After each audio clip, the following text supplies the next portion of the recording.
महंगे होटल में रोटी खाने गया तो उस महंगे होटल का जो चौकीदार बाबा था ना, वो सर्दियों में इस तरह के कपड़े पहन के आया कि ठिठर रहा था, कहाँ पर आता। तो मैंने आगे बढ़ के कहा कि बाबा तेरे पास मोटे कपड़े कोई नहीं। कहता बेटा होते तो मैंने पहने ना होते। तो कहते मैंने कहा कि इस वक्त रात सारी तूने ड्यूटी करनी है तो इन्हीं कपड़ों में रहोगे। तो कहते हैं कि वो कहने लगा हाँ बेटे क्या बताऊं, 4 बच्चे, बूढ़ा हूं, उनकी नौकरी करनी होती है और उन चारों बच्चों में से जो बेटियां हैं बेटा है कोई नहीं मेरे पास। तो मैं तो आज चाय पीनी थी तो मेरी बीवी मुझे कह रही थी कि थोड़ी सी पत्ती और 1 कप दूध घर में पड़ा है, बच्चे सोते हैं तो आपको बना के देती हूँ। तो कहते मैं तो चाय इस तरह पीता हूँ जिस तरह दवाई पी जाती है।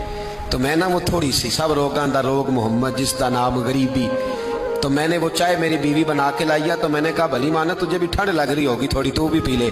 तो उसने कहा नहीं आपने सारी रात चौकीदारा करना है, आप पिए। कहते मैं पी के आ गया हूँ। कहते ऐन इशा का वक्त था, सर्दी का मौसम था, घास थी बात, होटल के बाबा खड़ा था। कहते मैंने ना बाबे की बात सुनी तो मैंने समझा कि इस वक्त का सबसे बड़ा सखी मैं ही हूँ और मैं लगा हूँ कारून के खजाने को जूता मारने, लगा हूँ मैं बहुत बड़ी सखावत करने। कहते हैं मैंने जेब में हाथ डाला और 5 आने निकाल के बाबे को दिए। मैंने कहा बाबा ले जाओ, इकट्ठी चीनी ले जाओ।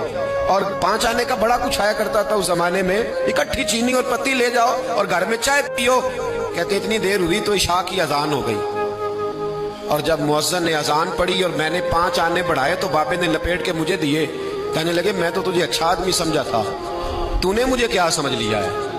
मैंने अच्छा समझ के दुखड़ा सुनाया और तू मुझे क्या समझ बैठा? ये आरज़ुए करम और मैं आपसे करूं? ये भीख उसको दीजिए जिसका खुदा ना हो, ये भीख उसको दीजिए जिसका खुदा ना हो।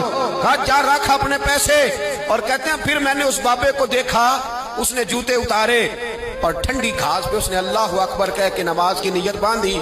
और कहते हैं जब वो सजदे में गया तो मैं महवे हैरत था और जब बाबा अत्ता याद पे बैठा तो मैं रो रहा था। मेरा दोस्त कहने लगा क्या हुआ? मैंने कहा आज मुझे समझ में आया है, इय्याका नअबुदु व इय्याका नस्तईन। आज बात समझ में आई है, आज समझ में आई, इय्याका नअबुदु व इय्याका, ये आज मसला समझ में आया है।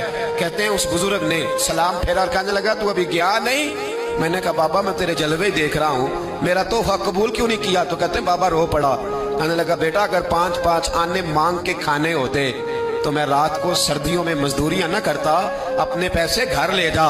मेरा रब मुझे मेहनत के साथ इतना देता है कि मैं बेटियां भी पाल लेता हूँ और रोटी खा के सोता हूँ। तो जब मुझे अल्लाह ने मोहताज नहीं किया तो मैं मोहताजी क्यों दिखाता? फिर कहते मैं सारी जिंदगी उसको दुआएं देता रहा, खुदारा खुदार बनो, खुदार बनो, खुदार बनो। जब कोई मेहनत करता है ना मेहनत, तो अल्लाह उसकी जाया नहीं करता।